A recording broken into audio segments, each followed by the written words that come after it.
আবারও দুঃখের সংবাদ টেলিপাড়াতে। বাগদানের পরেও বিচ্ছেদ হলো জনপ্রিয় টেলি অভিনেত্রী সুস্মিতা দে এবং তার বয়ফ্রেন্ড বা প্রেমিক অনির্বাণের মধ্যেকার সম্পর্কের। চলতি বছরের ভ্যালেন্টাইন্স ডেতে সেরে ফেলেছিলেন বাগদান পর্ব। তারপরও এই বিচ্ছেদ ঘটল তাদের মধ্যে। অপরাজিত অপু, পঞ্চমী খ্যাত এবং বর্তমানে কথা ধারাবাহিকে কর্মরত সুস্মিতা দে এবং অনির্বাণের সম্পর্ক কিন্তু বহুদিনের।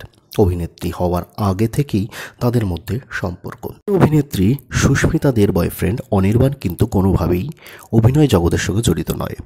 তবে তা সত্ত্বেও কিন্তু সুস্মিতা এবং অনির্বাণের মধ্যেকার সম্পর্ক বেশ গভীর ছিল। প্রেম নিয়ে কিন্তু দুজনের সদা মুখর ছিলেন এবং তাদের মধ্যেকার সম্পর্ক কতটা ডিপ এবং কতটা ভালো সম্পর্ক তারা শেয়ার করেন তা কিন্তু তাদের সামাজিক মাধ্যম খুললেই আপনারা তার অসংখ্য প্রমাণ পেয়ে যাবেন। তবে কেন তাদের বিচ্ছেদ হলো এই নিয়ে কিন্তু মুখ খোলেননি সুস্মিতা দে বা অনির্বাণ কেউই। তবে অনির্বাণের একটা পোস্ট কিন্তু এই ইঙ্গিতটা অবশ্যই দিয়েছে যে সে অর্থাৎ অনির্বাণ এবং সুস্মিতা দে কিন্তু আর সম্পর্কে নেই।